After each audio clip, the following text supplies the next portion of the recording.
in which our lovers begin to learn the consequences of their actions.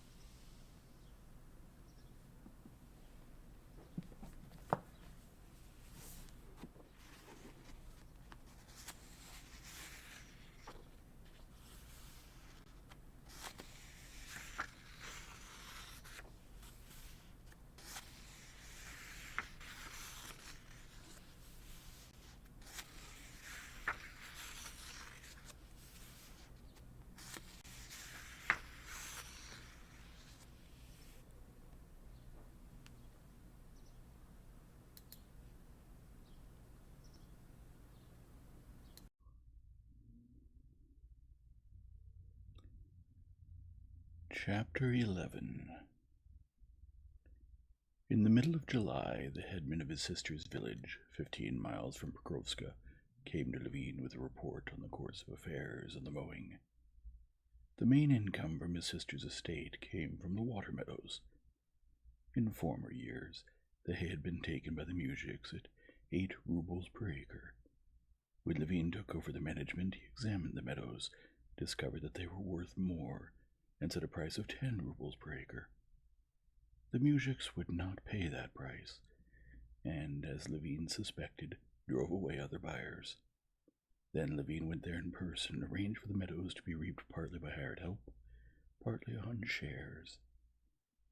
His mujiks resisted this innovation in every possible way, but the thing went ahead, and in the first year the income from the meadows nearly doubled. 2 years ago and last year the mujiks had kept up the same resistance, and the reaping had been done in the same way. This year, the mujiks had cut all the hay for a share of 1/3, and now the headman had come to announce that the mowing was done, and that, fearing rain, he had sent for the clerk, and, in his presence, had already divided the hay, piling up 11 stacks as the master's share. From his vague answers to the question of how much hay there had been in the main meadow, from the headman's haste in dividing the hay without asking permission, from the mujik's whole tone, Levine realized that there was something shady in this distribution of the hay, and decided to go himself to verify the matter. Arriving at the village at dinner time, and leaving his horse with an old friend, the husband of his brother's wet nurse, Levine went to see the old man in the apiary, wishing to learn the details of the hay harvest. A garrulous, fine-looking old man, Parmenich, received Levine joyfully, showed him what he was doing, told him all the details about his bees and about that year's hiving, but to Levine's questions about the mowing, he spoke uncertainly and unwillingly.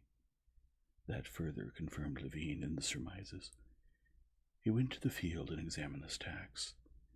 The stacks could not have contained 50 cartloads each, and to catch the mujiks, Levine at once gave orders to send for the carts used in transporting hay, to load 1 stack and transport it to the barn. There turned out to be only 32 cartloads in the stack. Despite the headman's assurances about the fullness of the hay and its settling in the stacks, and his swearing that everything had been done in an honest-to-God way, Levine insisted on his point that the hay had been divided without his order, and that he therefore did not accept this hay as 50 cartloads to a stack. After lengthy arguments, the decision was that the mujiks would take those 11 stacks, counting them as 50 cartloads each, towards their share, and apportion the master's share again. These negotiations and the distributions of the stacks went on till the afternoon break. When the last of the hay had been distributed, Levine, entrusting the clerk with supervising the rest, seated himself on a haystack marked with a willow branch, and admired the meadow teeming with peasants. In front of him, where the river bent around a little bog, a motley line of women moved with a merry chatter of ringing voices, and the scattered hay quickly stretched out in gray, meandering ridges over the pale green new growth. Behind the women came muzhiks with forks, and the ridges grew into broad, tall, fluffy haystacks. To the left, carts rattled over the already reaped meadow, and the haystacks, lifted in huge forkfuls, vanished one after another, replaced by heavy cartloads of fragrant hay overhanging the horses' croups. "Fine weather for it. What hay we'll have," said the old man, sitting down beside Levine. "It's tea, not hay. They pick it up like ducklings after grain," he added, pointing to the stacks being forked. "A good half's been carried off since dinner." "The last one, is it?" he shouted to a young fellow who was driving by, standing in front of the cart box and waving the ends of the hemp reins. "The last one, Belle," the young fellow shouted, holding the horse back, and smiling, he turned round to the gay, red-cheeked woman, also smiling, who was sitting in the cart box, and drove on. "Who's that? Your son?" asked Levine. "My youngest," said the old man with a tender smile. "A fine young fellow. Not bad. Already married?" "Yes, 2 years ago at St. Philip's." "And what about children?" "Children? Ha! For a whole year he understood nothing and was bashful besides," the old man replied. "Ah, what hay! Just like tea," he repeated, wishing to change the subject. Levine looked more attentively at Ivan Parmenov and his wife.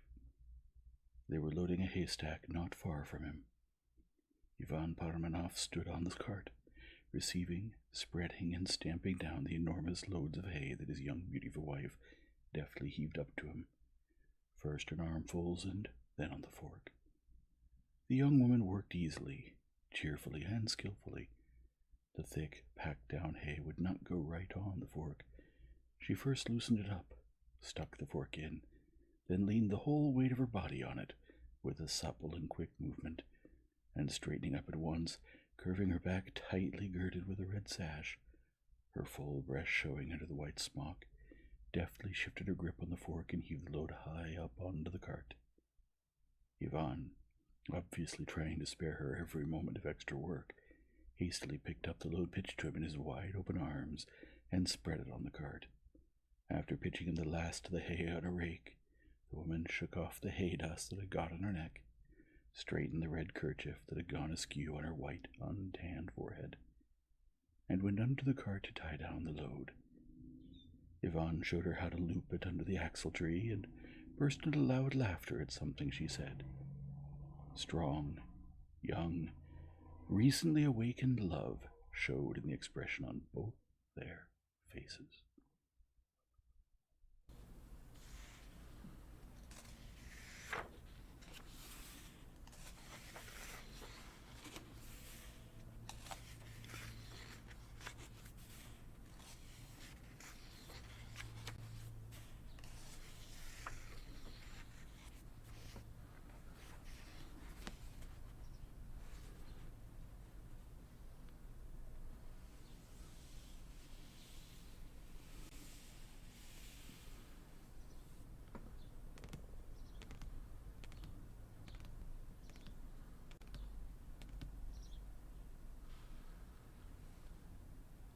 If you enjoy this format, please leave a like and subscribe and return tomorrow for the next chapter.